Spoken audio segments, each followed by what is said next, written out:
അതിനൂതന hi tech സാങ്കേതിക വിദ്യകളോടെ വൻ നഗരങ്ങളെ പോലും വെല്ലുന്ന സൗകര്യങ്ങളുമായി നമ്മുടെ ചേലക്കരയിൽ naturals men's and kids beauty parlour, doctors tower, near bus stand, Chelakkara. കാലവർഷത്തെ തുടർന്ന് നിർത്തിവെച്ച ഈസ്റ്റ് ഒറ്റപ്പാലത്തെ പുതിയ പാലത്തിന്റെ നിർമ്മാണ പ്രവർത്തനങ്ങൾ പുനരാരംഭിച്ചു. മഴ വിട്ടൊഴിഞ്ഞതോടെ തോട്ടിലെ വെള്ളത്തിന്റെ ഒഴുക്കിൽ ഗണ്യമായ കുറവ് വന്നതോടെയാണ് പ്രവർത്തനം വീണ്ടും തുടങ്ങിയത്. പൈലിംഗ് നടത്തുന്നതിനാവശ്യമായ കോൺക്രീറ്റ് കമ്പികൾ തയ്യാറാക്കുന്ന പ്രവർത്തനങ്ങളാണ് നടക്കുന്നത്. പാലത്തിന്റെ പ്രധാന സ്പാൻ വരുന്നത് തോടിന്റെ മധ്യത്തിലാണ്. ഇതിന്റെ നിർമ്മാണത്തിന് വേണ്ടി വെള്ളത്തിന്റെ ഒഴുക്ക് നിയന്ത്രിച്ചാകും പ്രാരംഭ പ്രവർത്തനങ്ങൾ നടത്തുക.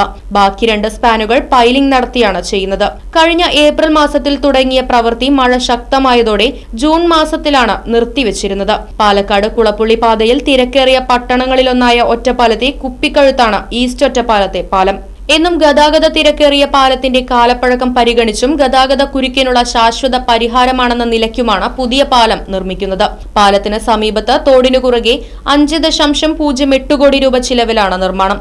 3 സ്പാനോടുകൂടി 50 മീറ്റർ നീളമുള്ള പാലത്തിന് നടപ്പാതയടക്കം 9 മീറ്റർ വീതിയുണ്ടാകും. പാലത്തിന്റെ ഇരുവശങ്ങളിലുമായി 125 മീറ്റർ നീളത്തിൽ അപ്രോച്ച് റോഡും നിർമ്മിക്കും.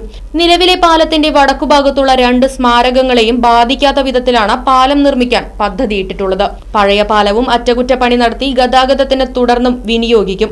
കണ്ണിയമ്പുറം പാലം മാതൃകയിൽ ഇരുവശങ്ങളിലേക്കും സഞ്ചരിക്കാവുന്ന വിധത്തിൽ ഓരോ പാലങ്ങൾ ഉപയോഗിക്കാനാണ് ലക്ഷ്യമിട്ടിട്ടുള്ളതെന്നും അധികൃതർ അറിയിച്ചു. Right vision news, Ottapalam. Furniture വിലയാണോ പ്രശ്നം? പകുതി വിലയ്ക്ക് ഫർണിച്ചറുകൾ സ്വന്തമാക്കാൻ ഒരു അവസരം, അതും EMI സൗകര്യത്തോടു കൂടി. ദുബായ് ഫർണിച്ചർ, ബസ് സ്റ്റാൻഡിന് സമീപം, ഓട്ടുപാറ, വടക്കാഞ്ചേരി.